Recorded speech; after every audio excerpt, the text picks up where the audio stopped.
أرسل الله إلى الناس كافة بشيرا ونذيرا وداعيا إلى الله بإذنه وسراجا منيرا. أما بعد فأعوذ بالله من الشيطان الرجيم. بسم الله الرحمن الرحيم.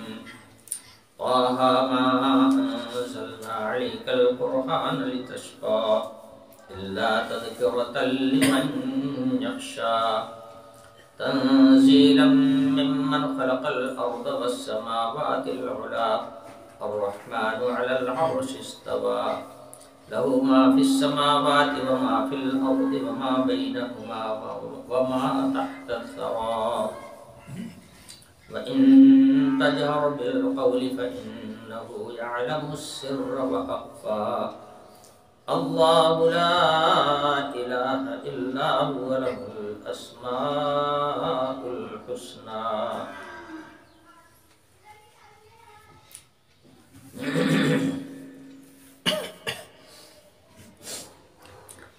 یہاں سے سورہ طٰہٰ شروع ہو رہی ہے.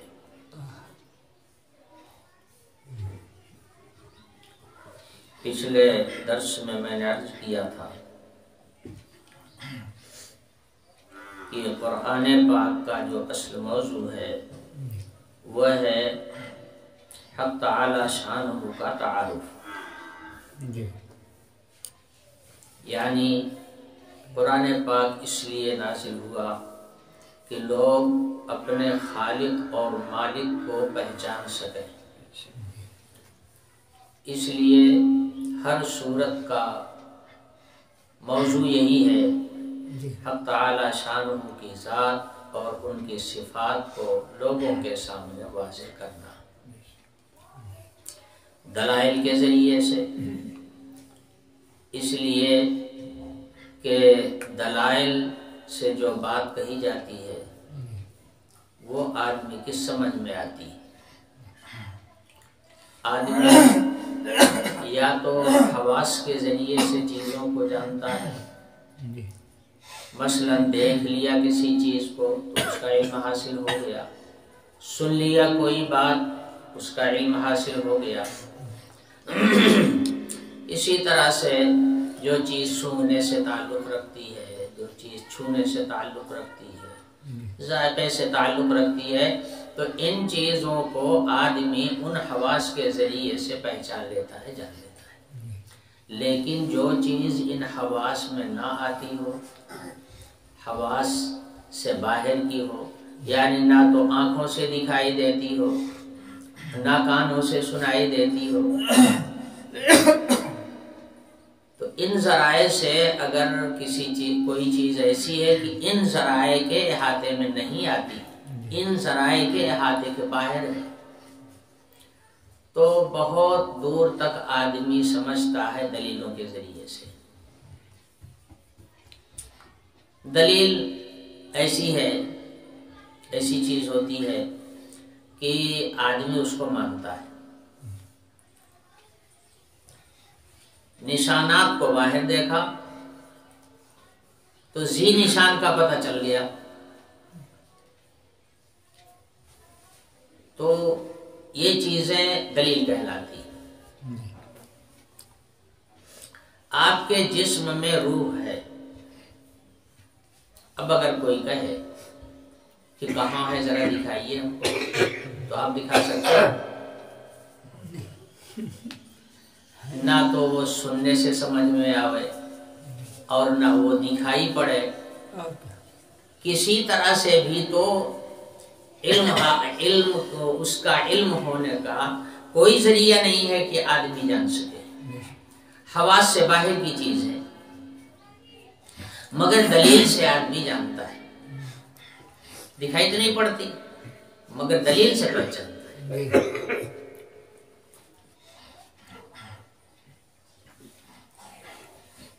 دلیل کیا ہے؟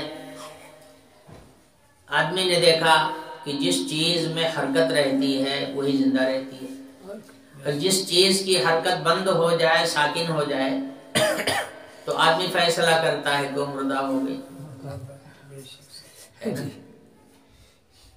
اس سے پتا چلا کہ کوئی چیز ایسی ہے جسم کے اندر جس کے رہنے سے آدمی زندہ رہتا ہے اور جس کے نہ رہنے سے آدمی مردہ ہو جاتا ہے. بس یہ دلیل ہے اور عقل سے سمجھ میں آنے والی بات.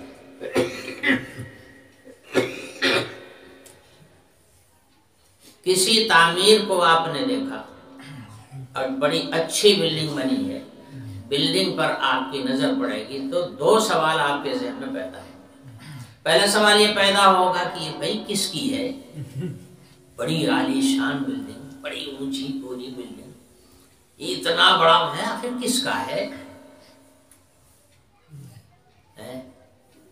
تو ایک تو یہ سوال پیدا ہوگا کہ کس کی چیز ہے. یقیناً اس کا کوئی مالک ہوگا. ایسے تو نہیں ہے کہ زمین سے اگ کر کے اتنا بڑا محل بن گیا ہے. یقینی طور پہ اس کا کوئی مالک ہوگا. تو ایک تو اس کے مالک ہونے کا، اس کے بنوانے والے کا سوال پیدا ہوتا ہے آپ کے ذہن میں، اور آپ فوراً سوال کریں کس کی بلڈنگ ہے.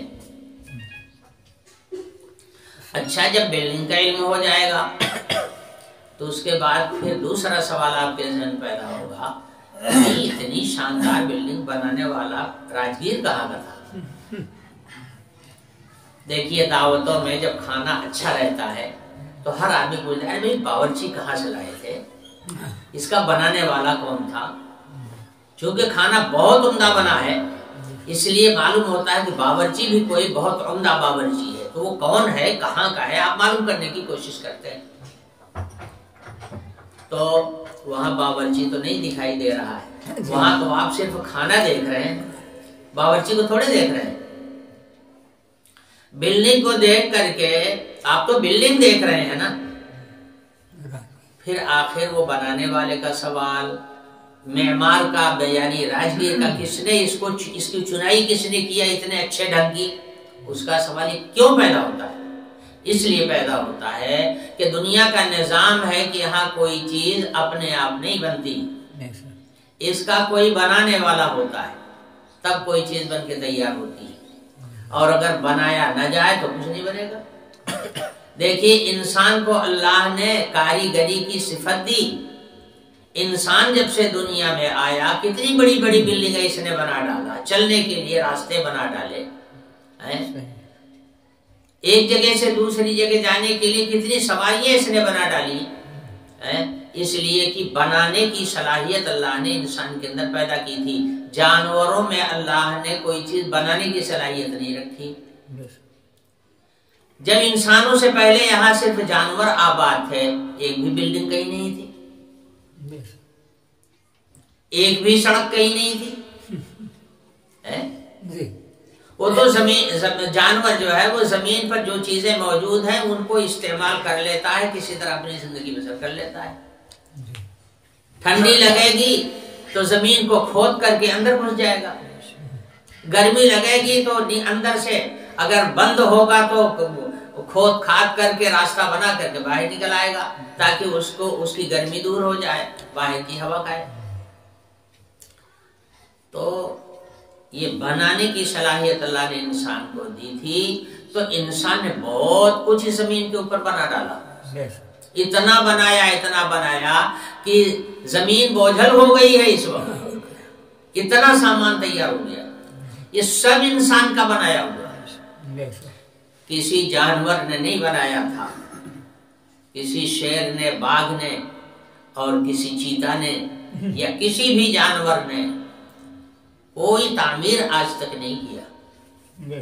بنانے کی صلاحیت اللہ نے انسان کے اندر رکھا، لیکن یہ صلاحیت جو بنانے والی ہے یہ بھی محدود صلاحیت ہے، اس لیے کہ یہ صلاحیت انسان کی اپنی ذاتی نہیں ہے، بلکہ یہ صلاحیت بھی کسی کی دی ہوئی ہے. تو جس نے دیا ہے یہ صلاحیت جتنی دے دیا ہے اتنی ملی ہے، اس کے آگے صلاحیت ہے ہی نہیں ہے. مگر انہی چیزوں سے اس بات کا پتہ چلتا ہے کہ یہ اتنا بڑا زمین آسمان کا کارخانہ، یہ اتنے اونچے اونچے پہاڑ، یہ زمین سے بھی زیادہ حصے پر پھیلا ہوا دریا، پھر زمین کا یہ اونچ نیچ، آسمان کی طرف نگاہ ڈالتے ہیں تو یہ سورج چاند ستارے،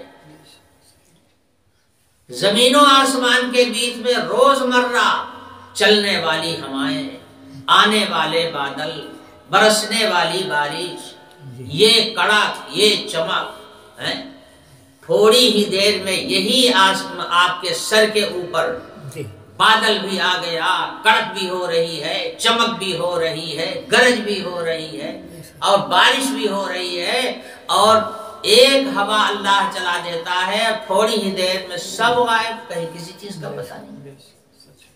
کیوں صاحب؟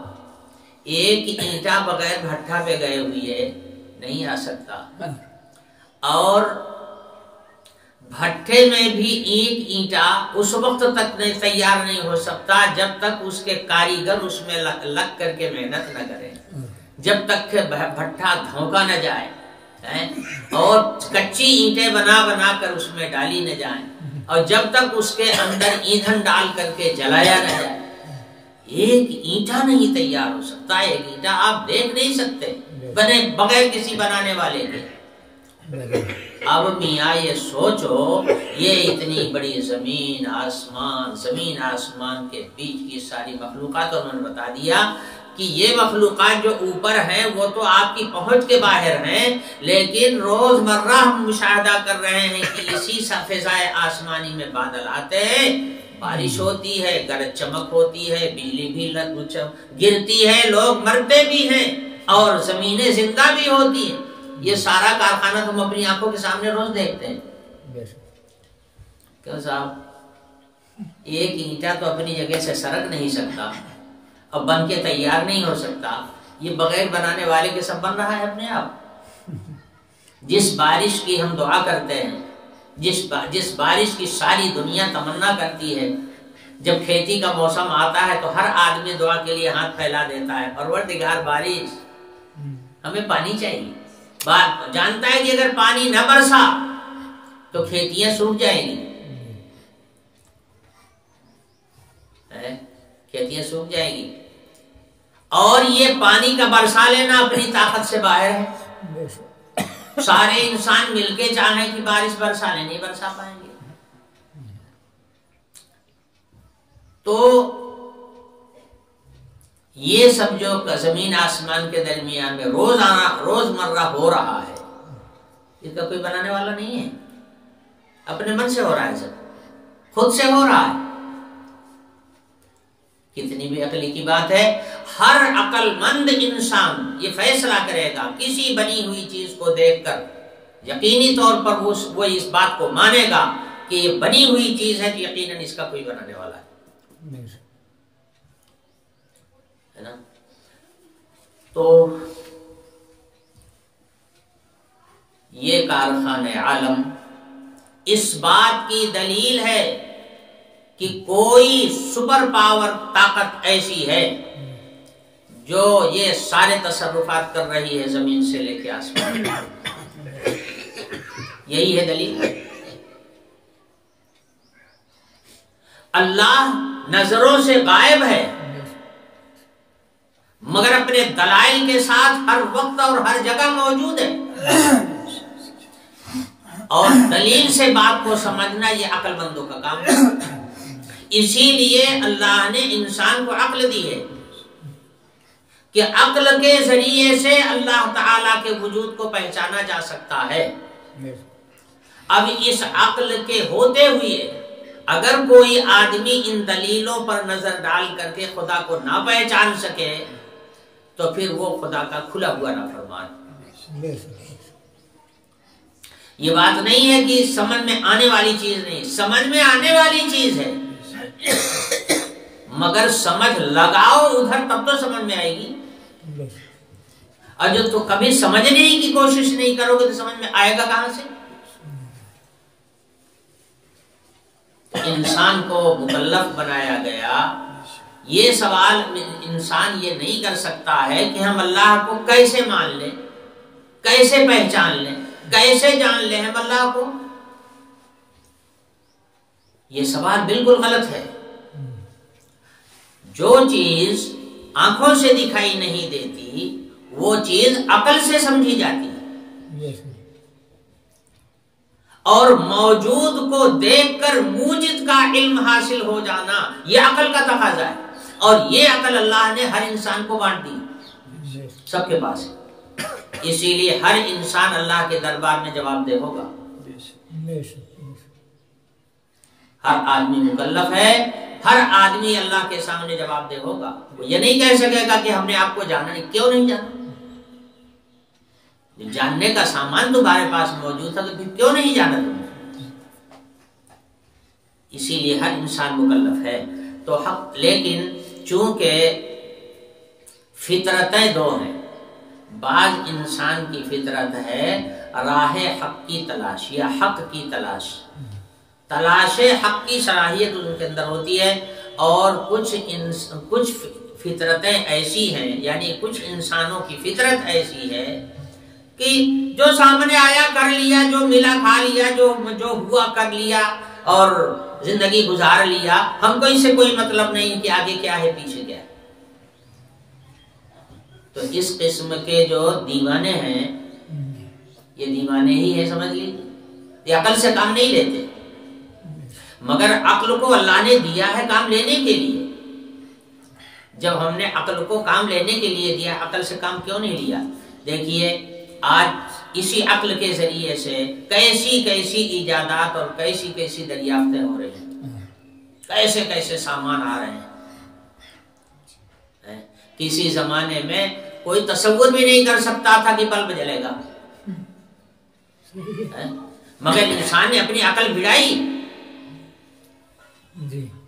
عقل بھیڑائی روشنیوں پر اور روشنی دینے والی چیزوں پر، روشنی کو ایک جگہ سے دوسری جگہ منتقل کی جانے والے اسباب پر اس نے اپنی عقل بھیڑایا۔ دیکھیے کیسا بڑھیا سامان تیار ہو گیا کہ ہم اندھیرے میں بیٹھے ہوئے بھی اجالے میں، بجلی چل رہی ہے، ہوا نہ چل رہی ہو ہم پنکھا چلا لیتے ہیں، ہوا ملنے لگتی ہے، اندھیرے میں ہیں اور جلا لیا، لائٹ جلا لیا کنیکشن کے ذریعے سے اور ہم کو روشنی مل رہی ہے۔ سردی گرمی حاصل کرنے کا وہ سارا سامان تیار ہو گیا، فریج تیار ہو گیا کہ گرمیوں کے موسم میں آپ ٹھنڈے پانی کا استعمال کریں، ٹھنڈا پانی لیں۔ سردیوں کا زمانہ آیا تو ایسے ایسے گیزر اور ہیٹر تیار ہو گئے ہیں کہ اس میں گرم پانی آپ کو دریافت ہو رہا ہے۔ سوال یہ ہے کہ یہ چیزیں پہلے کہاں تھی؟ نہیں تھی نا۔ انسان نے اپنی عقل بھیڑایا ان چیزوں میں، جب انسان نے عقل بھیڑایا تو ایسی ایسی ایجادات، حیرت ناک ایجادات سامنے آ گئی۔ پہلے آدمی جانتا تھا کہ جب تک ہم ہل بیل لے کر کے کھیت نہیں جوتیں گے کھیت کی جوتائی نہیں ہو سکتی، اور جوتائی ہے ضروری، جوتائی اگر نہیں ہوگی تو پیداوار نہیں ہوگی۔ تو پہلے تو انسان نے جب عقل نہیں لگایا تھا تو سوائے ہل بیل کے اور کوئی ذریعہ نہیں تھا،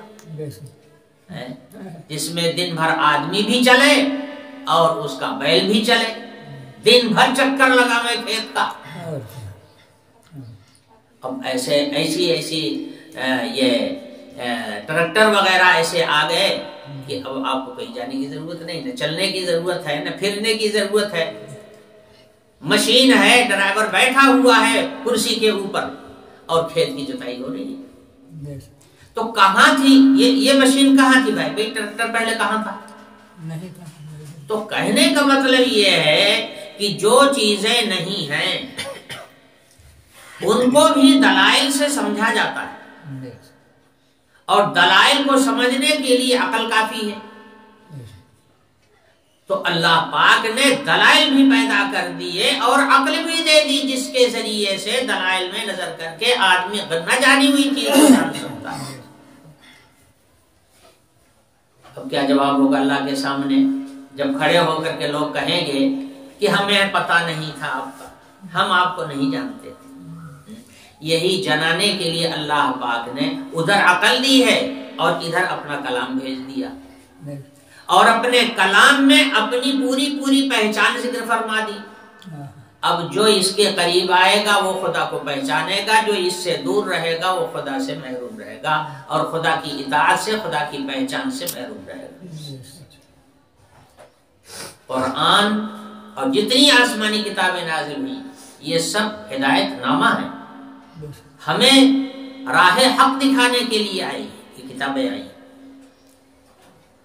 تو میں نے عرض کیا کہ قرآن پاک کا اصل موضوع ہے حق تعالی شانہ کا تعارف. اب سورہ طٰہٰ شروع ہوتی ہے. حق تعالی شانہ فرماتا طٰہٰ ما انزلنا علیک القرآن لتشقى، ما انزلنا علیک القرآن لتشقى، ہم نے یہ قرآن آپ کے اوپر آپ کو مشقت میں ڈالنے کے لیے نہیں اتارا. یہ جملہ بتا رہا ہے کہ طٰہٰ سے خطاب اللہ پاک اپنے رسول کو کر رہے ہیں. یہ لفظ انہی الفاظ میں سے ہے جن کا صحیح علم کسی کو نہیں. طٰہٰ کے معنی کیا؟ پوری عربی لغت چھان ڈالیے، طٰہٰ کے معنی آپ کو نہیں ملیں گے. جہاں قرآن نازل ہو رہا تھا انہیں بھی پتا نہیں تھا کہ طٰہٰ کے معنی کیا ہے، اور رسول اللہ صلی اللہ علیہ وسلم نے بھی نہیں بیان کیا، جس سے پتا چلتا ہے کہ حضور کو بھی نہیں معلوم. مگر قرآن پاک کے اندر بعض سورتوں کے شروع میں ایسے الفاظ آئے ہیں جس کے معنی کسی کو بھی معلوم نہیں، اور رسول اللہ صلی اللہ علیہ وسلم نے اس کا معنی کسی کو بتایا بھی نہیں. اس سے معلوم ہوتا ہے کہ یہ کسی اور کا کلام ہے جس کے بنانے میں، جس کلام کو مرتب کرنے میں نہ رسول اللہ کا دخل ہے نہ کسی انسان کا دخل ہے. یہ کلام باہر سے آیا ہے. اگر باہر سے نہ آیا ہوتا، حضور کے تخیلات کو اور حضور کی عقل کو اس کے اندر کوئی دخل ہوتا تو کم سے کم حضور کو تو معلوم ہوتا. اور پھر حضور بھی تو عرب میں پیدا ہوئی ہے، اگر اس کے معنی حضور کو معلوم ہوتے تو عرب کے دوسرے لوگوں کو بھی معلوم ہوتے کہ اس کے کیا معنی ہے، مگر کسی کو پتہ نہیں ہے اور آج تک پتہ نہیں اس کے معنی کیا ہے. علماء نے فرمایا کہ ایسے الفاظ جو قرآن میں آئے ہیں اس کے اوپر ایمان رکھنا چاہیے کہ منزل من اللہ ہے، یعنی اللہ پاک کی جانب سے یہ جملہ اور یہ لفظ نازل ہوا ہے، اس پر ایمان رکھنا چاہیے. معنی تلاش کرنے کی کوشش نہیں کرنا چاہیے. یہ ایمان یہی رکھنا چاہیے کہ اللہ کا کلام ہے، اس کے معنی اللہ ہی جانے کی کیا ہے. مگر چونکہ روح خطاب جناب رسول اللہ صلی اللہ علیہ وسلم کی طرف ہے، اس لیے علماء سمجھتے ہیں کہ طٰہٰ سے اللہ پاک نے اپنے رسول کو مخاطب کیا ہے. تو فرمایا طٰہٰ ہم نے تمہارے اوپر قرآن تم کو مشقت میں ڈالنے کے لیے نہیں اتارا. یہ کون سی مشقت ہو رہی تھی جس سے اپنے نبی کو اللہ تعالی منع فرما رہے ہیں کہ اتنی مشقت مت اٹھاؤ. علماء تفسیر نے لکھا ہے کہ جب شروع میں قرآن نازل ہونا شروع ہوا، اس کے پہلے سے حضور کی طبیعت عبادت کی طرف بہت زیادہ راغب ہو گئی تھی. راتوں رات حضور عبادت میں رہتے، اور اس کے بعد جب قرآن نازل ہونے لگا تب تو رات کو حضور سوتے ہی نہیں تھے، بالکل پوری رات قرآن پڑھتے تھے.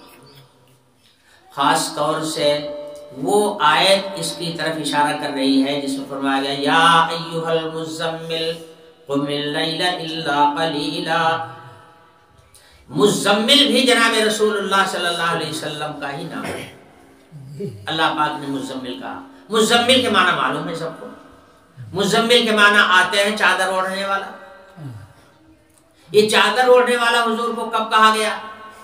جب حضور کے اوپر پہلی وحی نازل ہوئی تھی اور حضرت جبریل علیہ السلام نے پکڑ کر کے ان کو دبایا تھا اپنے سینے سے، تو حضور ڈر گئے تھے حضرت جبریل کو دیکھ کر.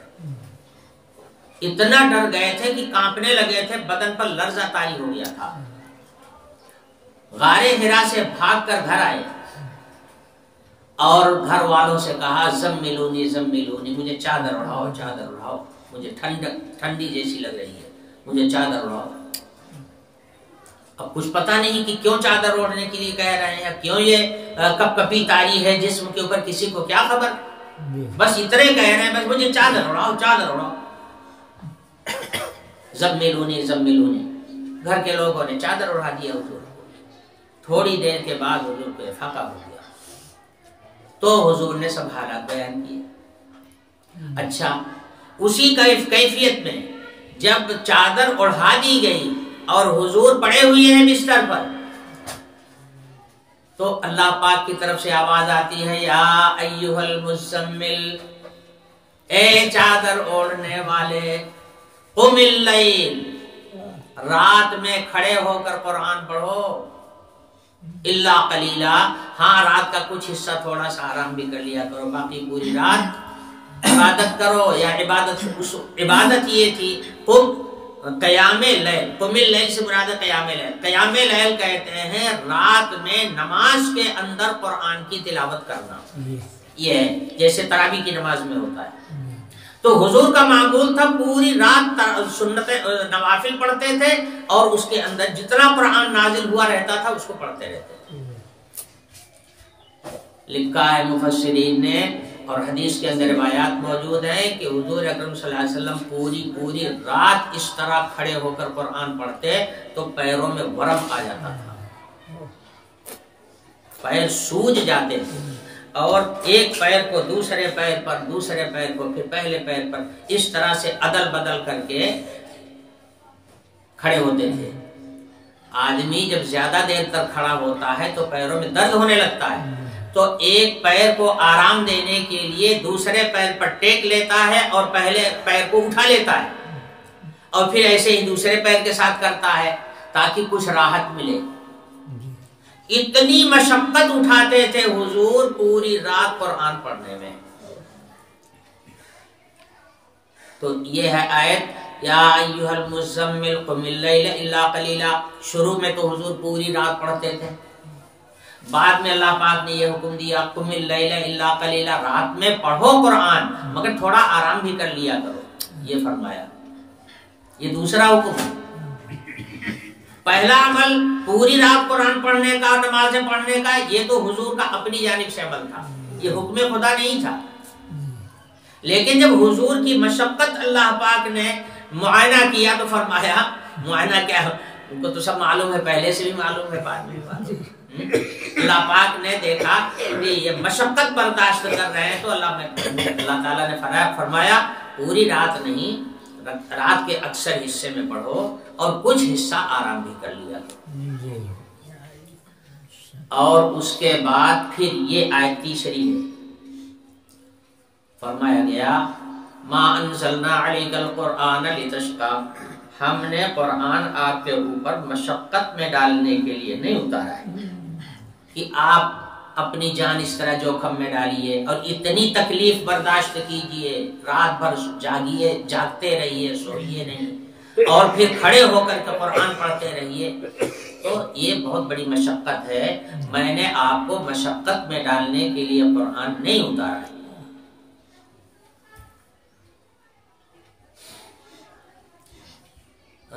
یہ سورہ مزمل کا دوسرا رکوع کہاں سے شروع ہوتا ہے؟ ان ربک یعلم انک تقوم ادنی من ثلثی اللیل ونصفہ وثلثہ وطائفۃ من الذین معک۔ اللہ دیکھ رہا ہے کہ آپ اور آپ کے ساتھی آدھی رات، 2/3 رات تک، طویل رات تک جاگتے رہتے ہیں اور قرآن پڑھتے رہتے ہیں۔ تو واللہ یقدر اللیل والنہار علم ان لن تحصوہ فتاب علیکم فقرؤوا ما تیسر من القرآن۔ یہ حکم آ گیا جتنا آسانی کے ساتھ ہو سکے اتنا نماز پڑھیے اور اتنا ہی قرآن کی تلاوت کیجیے۔ تو یہ بعد میں یہ حکم آیا۔ لیکن یہاں پر تو بہرحال وہ شروع کا تذکرہ ہے کہ ہم نے قرآن آپ کے اوپر جو اتارا ہے آپ کو مشقت میں ڈالنے کے لیے نہیں اتارا، بس قرآن اتنا پڑھیے جتنا آسانی کے ساتھ ہو سکے۔ حضور اکرم صلی اللہ علیہ وسلم کا معمول یہ تھا کہ عشاء کی نماز تھوڑا دیر سے پڑھتے تھے، اور حضور نے ایک موقع پر خواہش بھی ظاہر کیا تھا کہ اگر مجھے یہ خوف نہ ہوتا کہ لوگ دشواری میں پڑ جائیں گے اور اس کو گویا برداشت نہیں کر سکیں گے، اگر اس کا خوف نہ ہوتا تو میں عشاء کی نماز آدھی رات کو پڑھتا، آدھی رات کو میں نماز پڑھتا، عشاء کی نماز۔ حضور اکرم صلی اللہ علیہ وسلم نے ارشاد فرمایا اپنے امت کو مخاطب کر کے، یعنی حضرات صحابہ کو مخاطب کر کے فرمایا، ایک موقع پر وہ واقعہ یوں ہوا تھا کہ حضور کسی کام میں مشغول تھے اور عشاء کی نماز کے لیے نہیں آئے جلدی سے، تو صحابہ بیٹھے بیٹھے انتظار کر رہے تھے مسجد کے اندر، اور جب تک حضور آئیں گے نہیں تب تک نماز ہونی نہیں ہے، تو انتظار کر رہے ہیں، انتظار کرتے کرتے کچھ لوگ وہیں سو گئے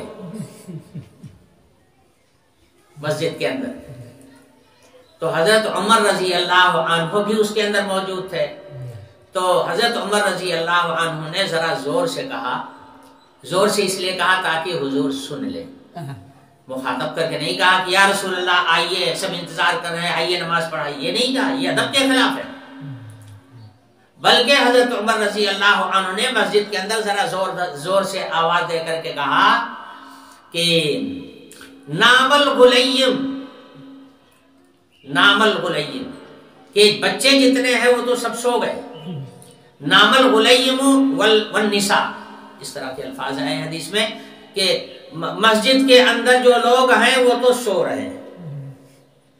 مقصد یہ تھا کہ میری یہ آواز حضور کے کان میں پڑ جائے تو حضور ذرا جلدی سے آ جائے، ڈائریکٹ نہیں کہا کہ یا رسول اللہ تشریف لائیے۔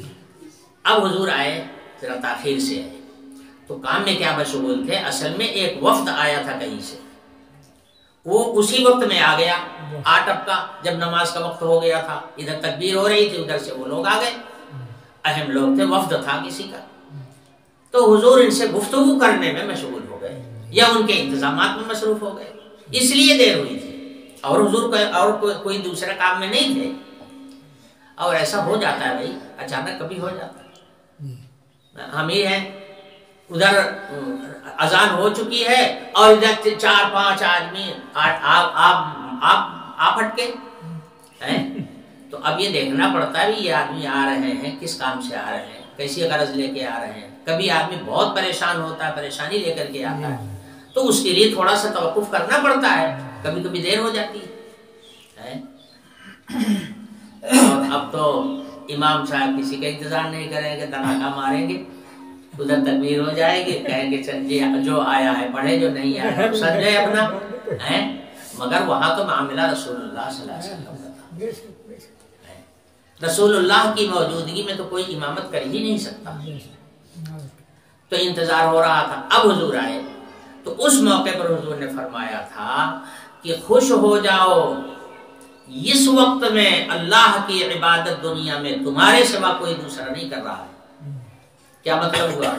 عشاء کی نماز یہ اس امت کی خصوصیات میں سے ہے، دنیا میں جتنے مذاہب ہیں وہاں عبادتیں سب ہو چکتی ہیں، اس وقت میں رات میں کوئی عبادت کسی کے یہاں نہیں، یہ رات والی عبادت جو ہے یہ تمہاری خصوصیت ہے، اللہ پاک کی خاص رحمت ہے تمہارے اوپر کہ جو اللہ نے اس وقت عبادت کا تمہیں حکم دیا ہے۔ تو حضور کی تو طبیعت ایسی تھی، وہ چاہتے تھے کہ پوری رات عبادت میں گزر جائے، تو شروع میں آپ نے معمول بنا لیا، اللہ میاں نے منع کیا، پھر کم کیا، اس کے بعد پھر اس میں مشقت رہی تو اللہ تعالیٰ نے اور کم کر دیا جتنا آسانی سے اسے، اس لیے کہ حضور نے ارشاد فرمایا کہ افضل الاعمال ما دیم علیہ، سب سے افضل عمل وہ ہوتا ہے جس پر آدمی ہمیشگی کر سکے۔ ایک دن تو بہت عبادت کر لیا اور اگلے دن سے پتا چلا کہ پوری غائب، تو ایسی عبادت سے بہتر یہ ہے تھوڑی عبادت ہو مگر مسلسل ہو، دائمی ہو ہمیشہ. تو اللہ پاک نے ارشاد فرمایا انزلنا علیک القرآن لتشقى الا تذکرۃ لمن یخشی. یہ ایک یادداشت ہے جو میں نے آپ کے اوپر نازل کیا ہے، اور اس یادداشت سے فائدہ اٹھائیں گے وہ لوگ جن کے دلوں میں اللہ کا خوف ہے.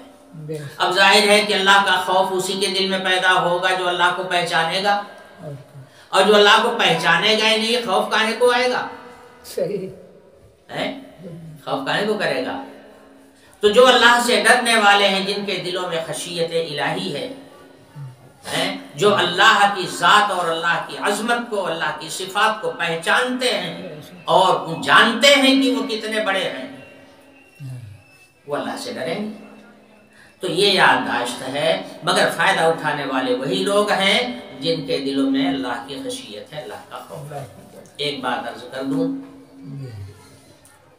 اصل چیز یہی ہے کہ خدا کی پہچان حاصل ہو اور آدمی کے دل میں خدا کی عظمت پیدا ہو جائے اور ان کو صحیح ڈھنگ سے پہچان لے آدمی، تو اپنے آپ ڈرنے لگے گا. جب اللہ کو پہچان لے گا، ان کی بڑائی کو پہچان لے گا، ہر آدمی اپنے آپ ڈرنے لگے گا. یہ فطری بات ہے. اور جو نہیں پہچانے گا، ان کی عظمت کو نہیں پہچانے گا، اس کے دل میں ڈر ہی کہاں سے پیدا ہوگا؟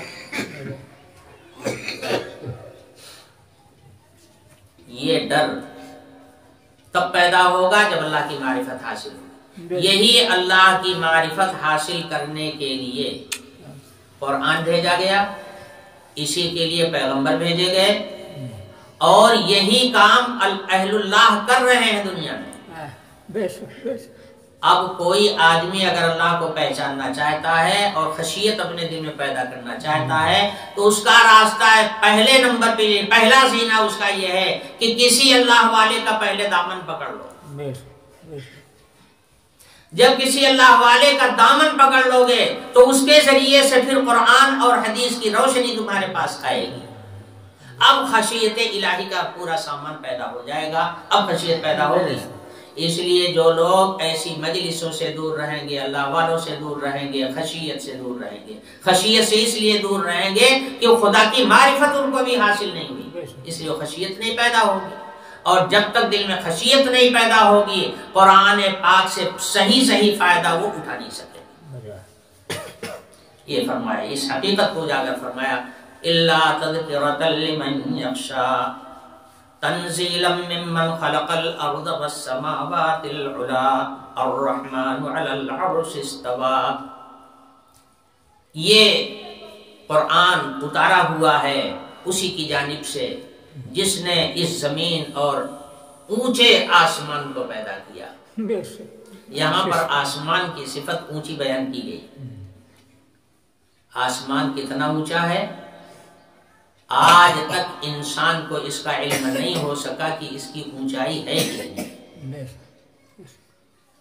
پہاڑ کی اونچائی معلوم ہے، زمین کی اونچائی نیچائی معلوم ہے، مگر آسمان کی اونچائی کا علم آج تک انسان کو حاصل نہیں ہو سکا.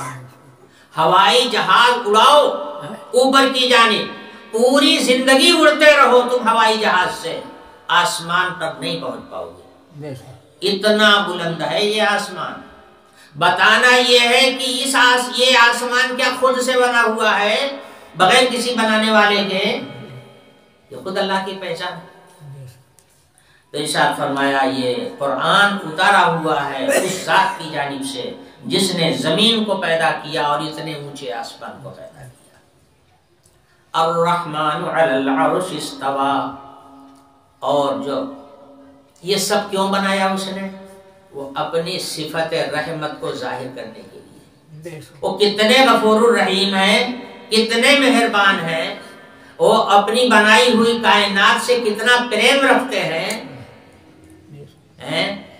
اس لیے ان کی صفت یہاں پر ذکر کی گئی، الرحمن، بڑے مہربان، جو اپنے دوستوں کو بھی نوازیں، دشمنوں کو بھی نوازیں، جو دوستوں کو بھی دیں دشمنوں کو بھی دیں، بلکہ دشمنوں کو تو اور بڑھا کے دیں. ان کی رحمت کا یہ عالم ہے، اتنے بڑے رحیم و کریم ہیں. یہاں اللہ کی صفت، اللہ کا نام بھی ذکر کیا جا سکتا تھا مگر اللہ کا لفظ نہیں ذکر کیا گیا. الرحمن، وہ جو رحم کرنے والی اصل ذات ہے، یہ ہیں ان کا اصل ظہور جو ہے وہ ہے عرش پر. تجلیات ربانی کا جو اصلی ظہور ہے وہ عرش کے اوپر ہے. اسی کو کہا جاتا ہے استواء علی العرش. استواء علی العرش بھی وہ لفظ ہے کہ جس کے معنی کسی کو معلوم نہیں کہ استواء کے صحیح معنی کیا. اس لیے کہ اللہ رب العالمین نے اپنی جو صفات بیان فرمائی ہیں وہ صفات ایسی ہیں کہ جو کسی مخلوق میں نہیں پائی جاتی. یعنی ان کی کوئی صفت مخلوق کے مشابہ نہیں ہے. وہ اپنی ہر چیز میں الگ ہیں، ہر چیز میں الگ ہیں. جیسے ان کی طاقت سب سے الگ تھلگ ہے، ایسے ان کے تصرفات بھی سب سے الگ تھلگ ہیں. ہم آپ ہاتھ کے محتاج ہیں، ان کو ہاتھ کی ضرورت نہیں.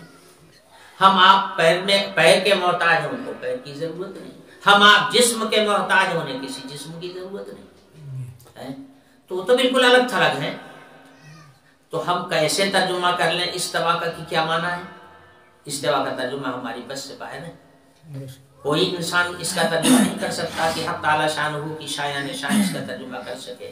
اس لیے یہ بھی آیات متشابہات میں سے ہے. اللہ جانے کہ اس کا کیا مطلب. ہم اتنے سمجھ سکے ہیں زیادہ سے زیادہ کہ حق تعالی شانہ کی تجلیات کا ظہور عرش کے اوپر ہے. باقی تصرف ان کا ساری کائنات کے ذرے ذرے میں ہے.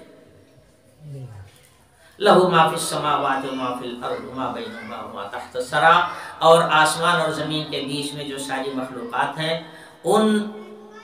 وہ سب کی سب انہی کی ہے.